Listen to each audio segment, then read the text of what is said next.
www.islamicwaves.com. سعید انور اور یوسف یہ جو ہمارا محمد یوسف کرکٹر تھا نا، جب سعید انور تبلیغ میں لگا تو پھر اس کو فکر چڑھا یوسف یوحنا کا، پہلے تو تھا کوئی ایک جگہ یوسف بیان کر رہا تھا، میں بھی بیٹھا تھا، کہنے لگا میں حیران ہوں، میں 10 سال ان کے ساتھ میں نے کرکٹ کھیلی، کسی نے مجھے اسلام کی دعوت نہیں تھی، اتنے یہ اپنے کام سے دور ہو گئے، اپنے منصب سے دور ہو گئے کہ 10 سال میں ان کے ساتھ رہا، کسی نے مجھے آدھے زبان سے بھی نہیں کہا کہ یار کلمہ پڑھ لیں۔ یہ تو سعید انور تبلیغ میں لگا تو اس کو فکر چڑھا، وہ پھر اس کو لے کر میرے بیانوں میں لاتا رہا، چھپا کے لاتا تھا، چھپا کے، یعنی میں یوں بیٹھا ہوں، مجمع یوں بیٹھا ہوا تو اس کو بیک ڈور سے لاتا تھا اور ایسے صوفوں کو پیچھے بٹھا دیتا تھا، یہ اس کے ساتھ کرتے کرتے کرتے کرتے آخر اللہ نے اس کے دل میں ایمان ڈال دیا اور مسلمان ہو گیا۔ تو پھر اس نے کہا کہ میں بھی ظاہر نہیں کر سکتا، میں چاہتا ہوں میری بیوی بھی کلمہ پڑھ لے پھر ظاہر کروں، میں نے کہا ٹھیک ہے۔ تو 3 سال بعد اس کی بیوی نے بھی پڑھ لیا، تو یہ دونوں میرے پاس آئے، کہنے لگے ہماری طاقت لگ گئی ہے کرکٹ پر،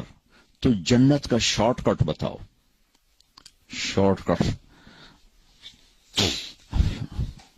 میں نے کہا اللہ کے نبی کا فرمان ہے کہ 3 کام جو کر لے گا نا، جنت الفردوس کی چابی مجھ سے لے لے، جنت الفردوس کی چابی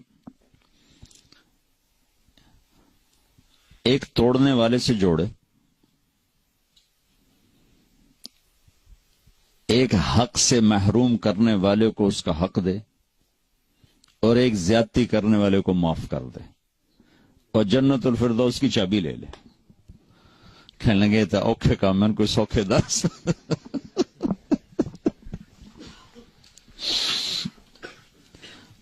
میں نے کہا کہ شارٹ کٹ کے لیے تو پھر اوکھا ہی کام چاہیے۔ اسلام کا مشکل ترین سبق اچھے اخلاق اور خوبصورت ترین سبق اچھے اخلاق۔ ہر چیز کی ایک میک اپ ہوتا ہے نا جس سے وہ چیز خوبصورت ہو جاتی، ہر چیز کا ایک میک اپ ہے جس سے وہ چیز خوبصورت ہو جاتی، تو اسلام کا جو میک اپ ہے وہ اچھے اخلاق ہے۔ جیسے ہمارا میک اپ یہ لباس ہمیں زینت دیتا، عورت کا میک اپ زیور ہے، اس سے وہ خوبصورت ہو جاتی، تھوڑا کلر وغیرہ لگانے اس سے وہ خوبصورت ہو جاتی۔ اسلام کا لباس، اسلام کا زیور، اسلام کا میک اپ، اسلام کا حسن، وہ ہمارے اچھے اخلاق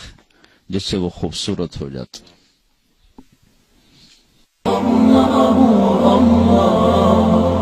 www.islamicwaves.com